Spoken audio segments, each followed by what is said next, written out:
took my neighbor's car for a quick trip and got a secret he never wanted me to know. So to give you some context, I've been living with my roommate, Kevin, for a few months now. We met through a mutual friend, and after a few weeks of hanging out, he suggested we get a place together. Now, we're both in our mid-20s, working full-time jobs and living the standard young adult life. Pretty uneventful, honestly. I don't know why, but Kevin had this kind of mysterious vibe about him, always seemed to have his stuff together, never really opened up much about his personal life. Don't get me wrong, he's a good guy. We'd hang out, watch TV, play video games, and chat about random things. But there was always something a little off. It was a Saturday afternoon when this whole mess started. I needed to run a few errands, grab some groceries, pick up a gift for my friend's birthday, nothing major. Normally, I would have taken the bus, but Kevin's car had been sitting in the driveway all week, collecting dust. So I figured, why not? I'll just borrow it for a few hours. I knew Kevin wasn't home. He had mentioned he was going to spend the day at his girlfriend's place, so I figured it was safe. I'd just take the car, do what I needed to do, and bring it back before he got home. Simple enough. I grabbed the keys from where he always left them, on the kitchen counter, got in the car, and headed out. As soon as I started the engine, something felt off. It wasn't anything obvious, but there was this weird tension in the air. Maybe it was the fact that I rarely drove Kevin's car, or maybe I was just overthinking it. But still, there was a strange feeling hanging over me, like I was doing something I wasn't supposed to. The car itself was fine, nothing out of the ordinary. But when I opened the glove compartment to grab some papers, I noticed a small, leather-bound notebook wedged between a pile of receipts and an old map. It wasn't Kevin's handwriting, at least, not the handwriting I was familiar with. The pages were full of scribbles, notes, and strange symbols that didn't make sense. It wasn't a diary or anything obvious, but it felt like something I wasn't supposed to see. I tried to ignore it, telling myself it wasn't a big deal. Maybe it was something personal, but I'd already seen it, and I couldn't just pretend it didn't exist. I decided to keep driving, telling myself I'd just finish my errands and return the car like nothing happened. But that notebook lingered in the back of my mind. Every time I passed a street corner or glanced at the road ahead, I kept thinking about it. What was in there? Who did it belong to? I stopped at a red light, and out of the corner of my eye, I saw something moving in the rearview mirror. I turned my head just in time to see a black car pulling up behind me. Nothing unusual about it, but it was too close, almost like it was following me. I tried to shake off the paranoia, but I couldn't help it. Something about it felt wrong. I took a turn onto a quieter street and noticed the car still behind me. I tried to shake it off again. Maybe it was just someone on the same route, but then the car did something strange. It didn't keep going straight. It turned down the same street I was on. Now, I was starting to get freaked out. I decided to take a few sharp turns, hoping to lose whoever it was. The last thing I needed was someone tailing me. But when I glanced back in the rearview mirror, the car was still right behind me. That's when I decided to pull over. I found a parking spot near a corner store and stopped. I sat there for a moment, my heart pounding, wondering what to do next. Should I call the police? Was I overreacting? It didn't make sense, but the feeling in my gut was telling me something wasn't right. Then, just as I was about to turn off the engine and get out of the car, the other car pulled up beside me. I froze. The window rolled down and a man leaned out. He looked normal enough, about my age, dressed in a simple jacket, but there was something about his eyes. Cold, calculating. "You're Kevin's roommate, right?" he asked, his voice calm but with an edge to it. I nodded, trying to keep my cool. "Yeah, is there something I can help you with?" He didn't respond right away. Instead, he just stared at me for a second, and I could feel the weight of his gaze. Finally, he spoke again, but his tone had shifted. It was like he was trying to make a decision. "We need to talk," he said, his voice low. At that moment, I realized something. I had no idea what was going on, but whatever it was, I had just walked right into the middle of it. The man's cold stare lingered for a moment longer than comfortable. I could feel the weight of his eyes on me, and an uneasy feeling washed over me. It wasn't just his presence. It was the unsettling calmness with which he spoke, like he knew exactly who I was and had been expecting me. I forced myself to stay composed, not letting him see how nervous I was. "What do you want?" I asked, trying to sound more confident than I felt. The man smirked, leaning slightly toward me from his car. "You're Kevin's roommate, right?" he asked again, but this time there was a certain knowing in his voice that sent a chill down my spine. I nodded slowly, my throat feeling tight. "Yeah, I am. Who are you?" He didn't immediately answer. Instead, his eyes flicked over to the car I was driving, as if he was scrutinizing every detail. That's when I realized He wasn't just asking because he was curious. He already knew exactly who I was. And then it clicked. Kevin. I knew Kevin kept his business private, but this man was too certain about who I was. He wasn't just a stranger. No, he was connected to Kevin in some way. Maybe a friend, but why would a friend act so? Ominous. It didn't make sense. Kevin didn't have any friends that would act like this. At least none that I knew of. Yeah, I repeated. I'm his roommate, but how do you? He cut me off with a shrug, his eyes flicking to the side as if he was deciding whether or not to continue this conversation. Finally, he leaned back into his seat and gave a half smile, almost like he was trying to play it cool. Let's just say I've been watching him for a while, he said, his voice casual but with an edge. And I knew the car wasn't his when I saw it driving around. You're not the guy I'm looking for, but you're close enough. I blinked, trying to process his words. What do you mean? Why are you looking for Kevin? He sighed like he was bored with the small talk. Look, I don't have time for this. You're not him, but I need you to tell Kevin something for me. A sudden surge of adrenaline shot through me. What do you want me to tell him? The man paused, scanning me one more time. Then he gave me a slight nod, as if weighing his options before finally answering. Just tell him I'll be in touch. He's been dodging me and I'm tired of waiting. His tone was blunt, but there was something deeper in his voice, a warning. I stared at him, now completely confused. What kind of person was Kevin dealing with? And why hadn't he ever mentioned anyone like this? It was becoming clear that there were a lot of things about Kevin's life that I didn't know. Before I could ask more questions, the man nodded once, then rolled up his window without another word. He didn't even wait for me to respond. Without saying goodbye, he shifted his car into drive and pulled away, disappearing down the street as if he hadn't just dropped a bombshell on me. I sat there for a few moments, trying to piece together what had just happened. What had he meant by dodging? And why would Kevin be involved with someone like that? It was all starting to feel like a twisted game. This man clearly knew Kevin. He knew me as well, which only made the whole situation even more mysterious. Kevin had been hiding something. That much was clear now. I took a deep breath, trying to calm my racing thoughts. I had to talk to Kevin. But the question was, what exactly was I walking into? I started the car again, now feeling the weight of the afternoon's strange events pressing on me. I drove home, the streets blurring by as I couldn't shake the image of the man's eyes. The unsettling calmness. The way he spoke, like he was in control of everything, even though I had no idea what was happening. When I got home, I parked the car in the driveway and turned off the engine. I didn't want to go inside right away. I needed to process this, figure out what to say to Kevin. But before I could think about it too much, the door to the house opened, and Kevin walked out, his usual relaxed demeanor back in place. He smiled when he saw me.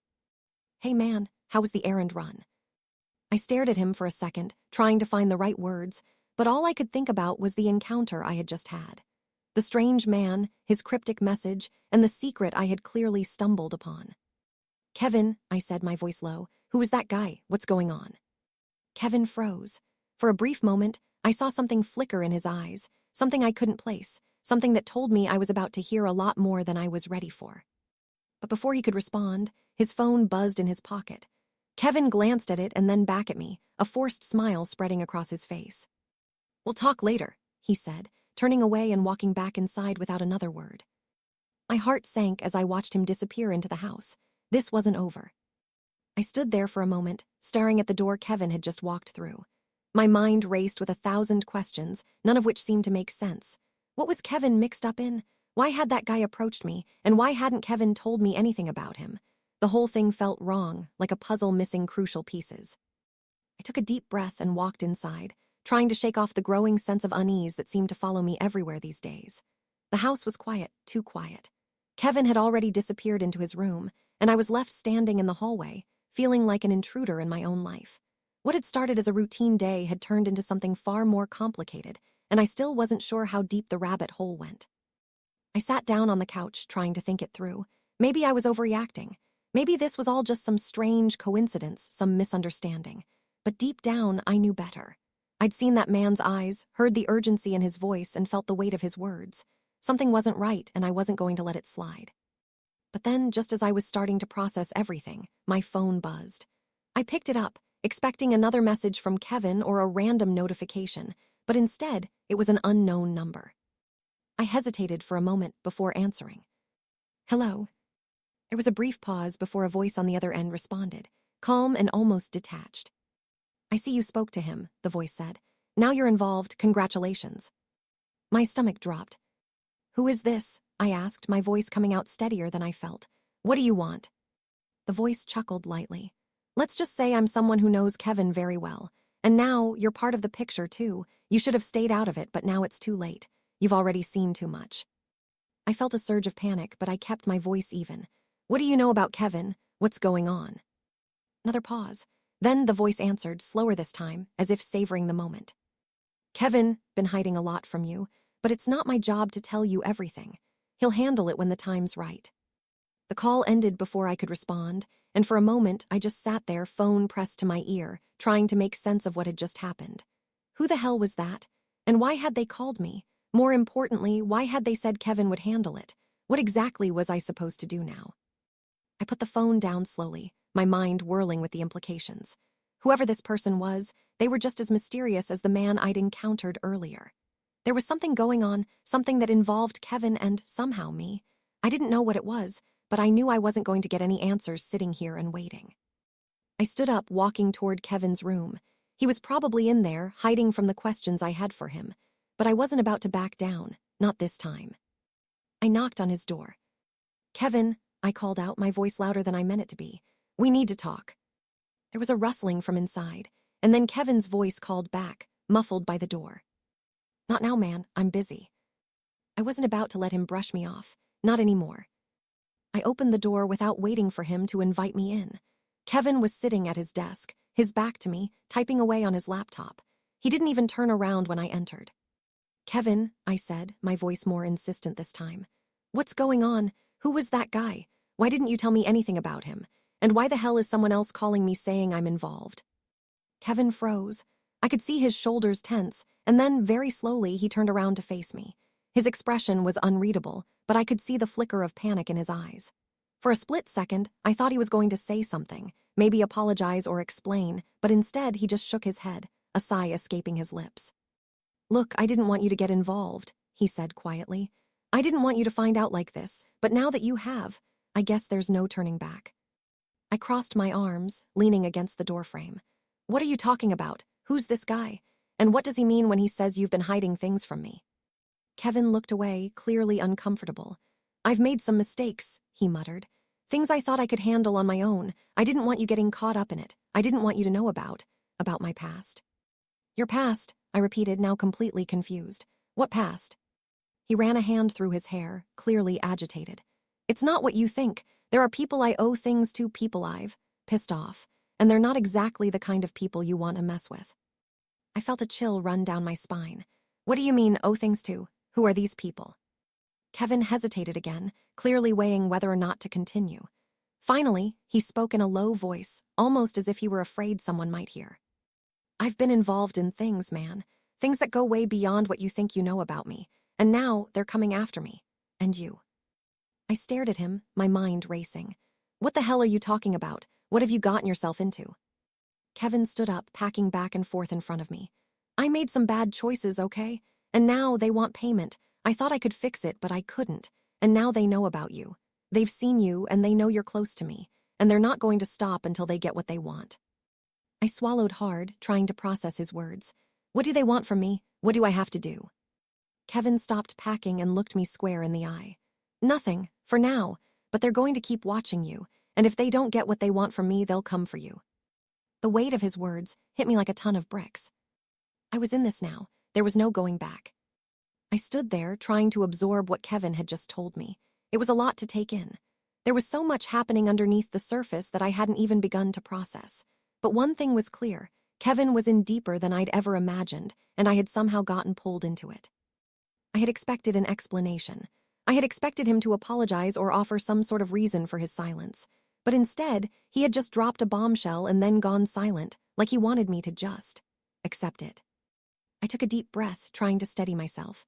All right, I said, trying to sound calm, even though my mind was still reeling. So we lay low for a while. We'll keep our heads down and hopefully this will blow over, right? Kevin nodded slowly, the tension still visible in his shoulders.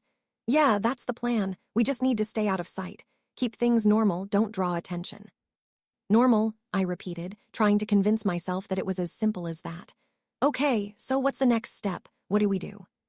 He shrugged, clearly exhausted from the weight of his own words.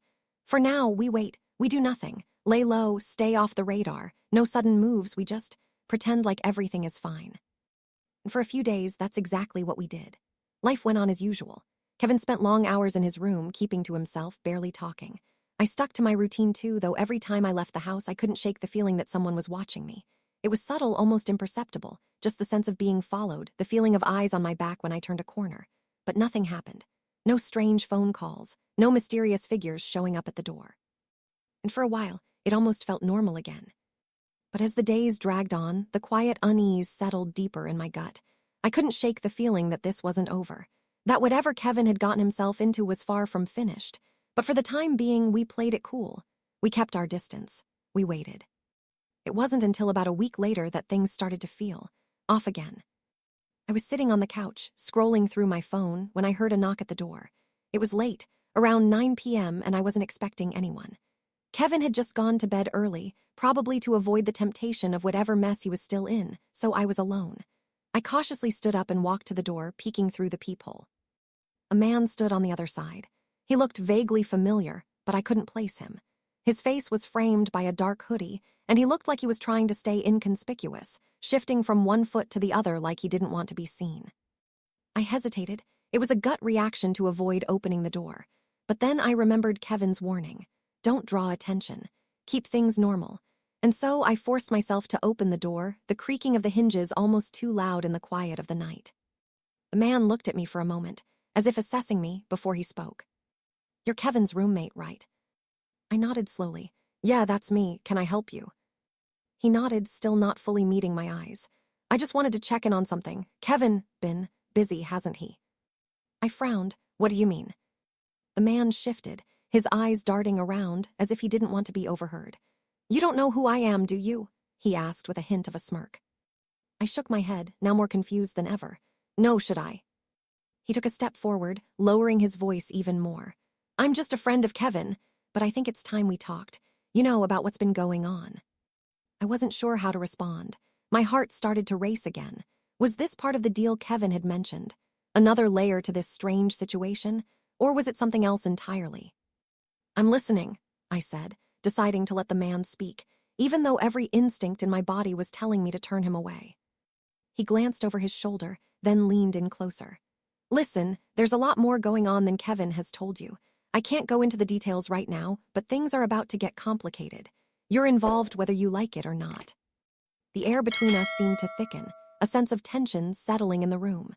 My hand tightened around the doorknob, ready to slam it shut if things took a turn for the worse. "Who are you?" I asked again, this time more forcefully. He sighed and stepped back slightly. "You'll know soon enough, but just remember, people like us, people who get tangled up in these things, we don't have a lot of options. No one gets out unscathed." And then, without another word, he turned and walked away. I watched him disappear into the shadows, my mind racing with questions. I stood there for a while after he left, my mind swirling. I couldn't shake the feeling that I was being pulled into something bigger than I was prepared for. Kevin's secrets, the mysterious phone calls, the cryptic man at the door, none of it made sense, and I didn't know who to trust anymore. But one thing was clear. I wasn't getting out of this unscathed. And whatever was coming next, I had a feeling it was going to be even bigger than I could imagine. The days passed, but the unease never really left. Kevin was quieter than ever, his usual jokes and snarky comments replaced with distant silence. It wasn't like him. He wasn't the kind of guy to keep his head down for long. But this was different. I could feel the change, like something was brewing just beneath the surface, waiting to boil over. I tried to ignore it, tried to focus on my own life, but there was no escaping the feeling that I was standing on the edge of something I couldn't control, something bigger than I had bargained for. And then the knock came again. It was around midnight this time. I wasn't even expecting it, just finishing up some work when I heard the unmistakable sound of someone at the door. I froze. Kevin had been out most of the evening, and I hadn't heard anything from him since that cryptic conversation with the guy last week. I glanced at the clock, midnight. It felt wrong, like I was being drawn into something that had already spiraled out of control. I approached the door slowly, trying to steady my breathing. The air in the room was thick with anticipation, and my hand hovered over the doorknob for a moment before I twisted it. There he was again, the same man from before.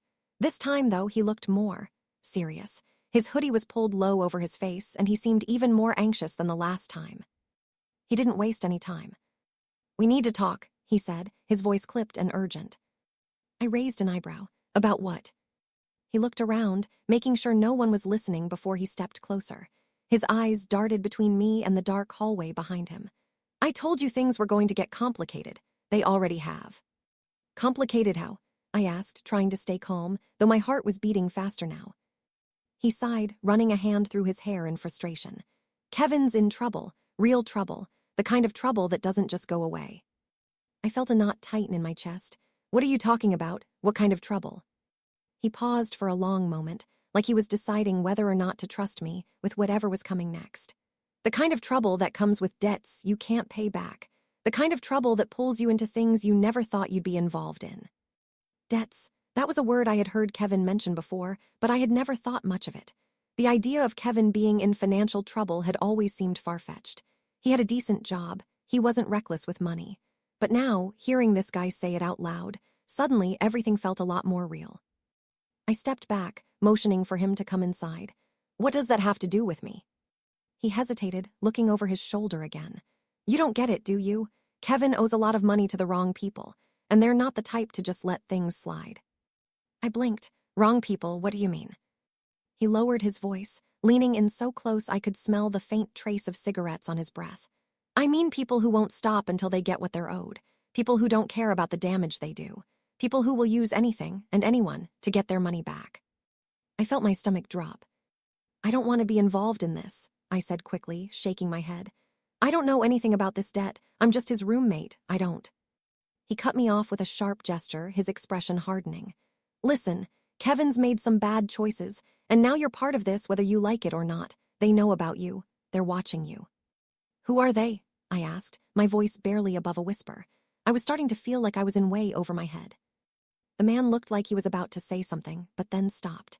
He glanced toward the stairs, clearly on edge. "You don't need to know everything right now. Just know that the people Kevin owes, well, they're not the kind who take no for an answer. And if Kevin doesn't pay, it'll fall on you. You're his roommate, you're involved. They'll come for you too." I couldn't believe what I was hearing. This wasn't just some financial misunderstanding anymore. This was something darker, something dangerous. "And what exactly am I supposed to do?" I asked, the words feeling heavy in my mouth. He sighed. "I don't know, but you need to make a choice, and you need to make it fast. They're not going to wait much longer. If Kevin doesn't get them the money soon, you might be the one who has to pay." His words echoed in my mind, a cold chill running down my spine. I stood there, staring at him, my mind racing with all the possibilities. What was I supposed to do now? How could I get myself out of this? How had I gotten here in the first place? The tension was palpable. The weight of the situation was settling in, but I still didn't know how far Kevin had gone into this. How much trouble had he really gotten himself into? And if I didn't act fast, I would be dragged down with him. The man at the door gave me one last, loaded look before he turned and disappeared into the night. I was left standing there, the door half open, trying to process everything he had just said. Betrayal, secrets, debts, none of this was something I had signed up for. I felt completely lost, the walls of my own apartment closing in around me. And the worst part, I didn't know what was going to happen next. The next few days were strange, to say the least. Kevin was practically a ghost in our apartment. For the first time in what felt like forever, he disappeared for a couple of days without a word, leaving me to deal with the eerie silence that had settled over the place. It wasn't like Kevin to just vanish. He had always been the type to keep in touch, even if it was just to send a random meme or a half-baked idea for some weird video. But this felt different. He didn't respond to my messages, my calls went unanswered, and I was left sitting in a house that felt emptier than ever.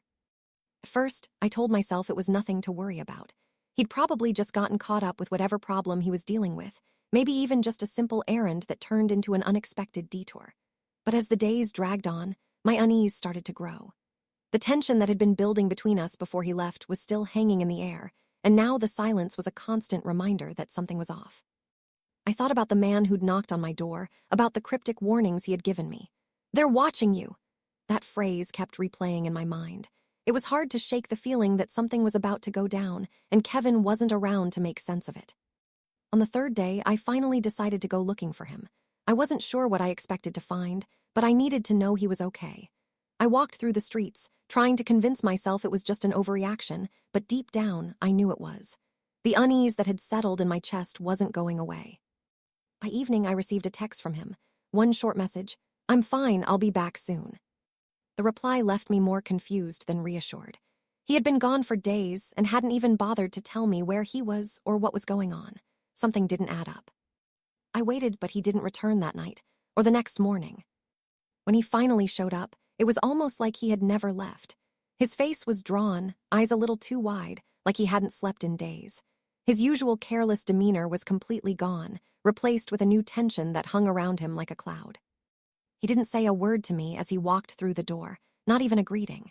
He just made his way to his room and closed the door with a force that shook the whole apartment. I stood there, frozen for a moment, trying to process what had just happened. It wasn't like Kevin to just shut me out. We had our fair share of arguments, but he had always been open with me about what was going on. This silence was different. I waited for a while, hoping he'd come out or at least reach out, but he didn't. The hours passed, and the tension in the apartment grew thicker. Eventually, I couldn't take it anymore. I knocked on his door, just lightly at first, and then a little harder when I heard no response. "Kevin," I called out, trying to keep my voice calm. Still nothing. I pushed the door open, just enough to peek inside. Kevin was sitting on his bed, his back to the door, staring out the window. He didn't look up when I entered. "Kev, what the hell is going on?" I asked, my voice more frustrated than I meant it to be. "You've been gone for days. No texts, no calls. What's going on with you?" He didn't respond immediately. He was so still that for a moment I thought he might have fallen asleep sitting up. Finally, he turned his head, just enough to glance at me. His eyes were bloodshot, his face pale, and there was a heaviness in his expression that I had never seen before. I can't talk about it right now," he muttered, looking away again like he was ashamed of whatever he was feeling. "Kevin, you're freaking me out. What happened to you?" I pushed, my frustration turning into concern. "You can't just vanish for days and act like everything's fine." He shook his head slowly, rubbing his temples. "I'm not fine, but I can't tell you, not yet." I took a deep breath, trying to steady my emotions.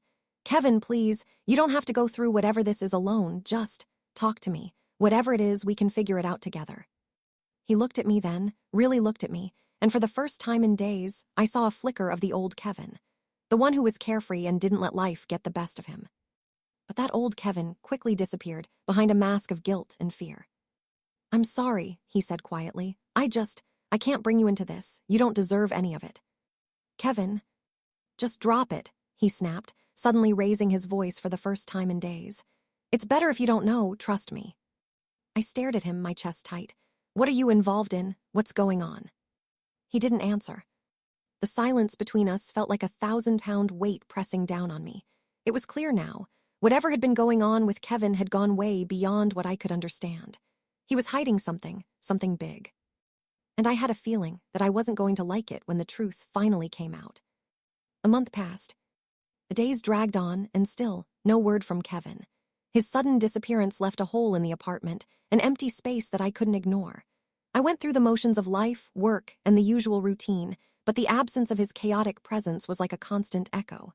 I kept thinking he'd come back, like always, with some ridiculous excuse or half-baked story. But that never happened. It was a strange sort of morning, one without closure. I didn't know if he had left voluntarily, if something had happened to him, or if it was some kind of twisted game. But every day I found myself looking at the door, half expecting him to walk through it, throwing a dumb joke my way like nothing ever happened. But nothing. It was the morning I came home from work that the letter appeared. At first, I thought it was just another bill, some junk mail that would end up in the trash. I almost didn't notice it at all, buried under a pile of other envelopes. But something about the handwriting caught my attention, neatly scrawled, familiar, but slightly off. Kevin's handwriting had always been a bit messy, but this was different. Too neat, too deliberate. I pulled it from the box, the envelope feeling heavier than it should have, as if it was carrying more than just paper. My heart started to race, though I couldn't explain why. I walked inside, the letter clenched in my hand, and sat down on the couch to open it. The first few lines hit me hard. The tone of the letter was calm, almost too calm. "Hey, if you're reading this, I'm gone. I know that sounds crazy, but I need you to believe me when I say it's the best thing for both of us. You won't understand why I did it, and maybe you never will. But I need to explain.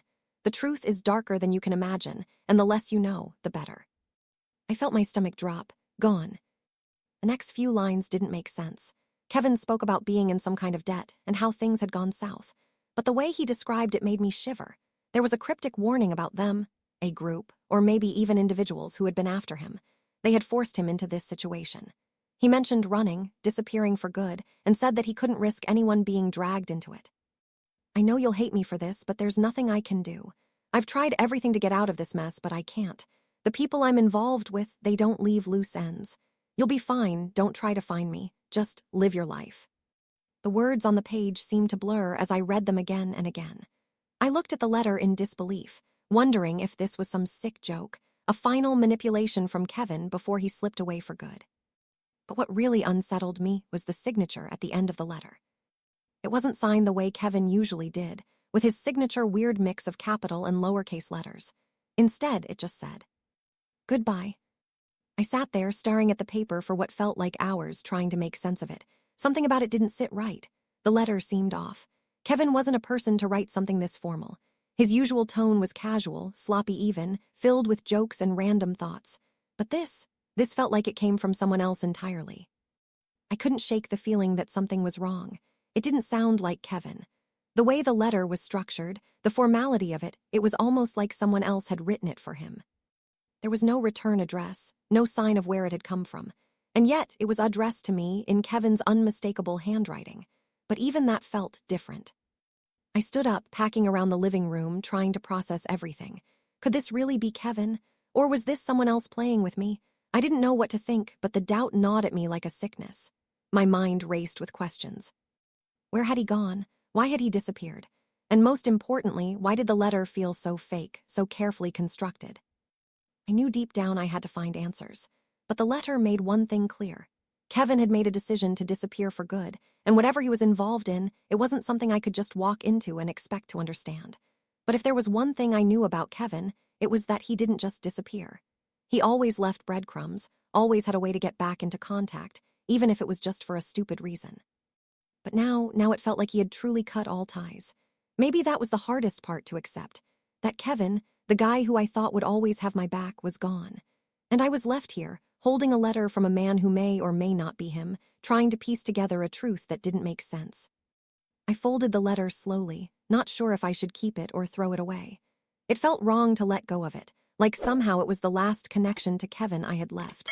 But a part of me wondered if it had been left as a way to keep me on the hook, to keep me searching, to keep me questioning everything. I couldn't let go, not yet. And with that, I knew my search wasn't over. It was just beginning.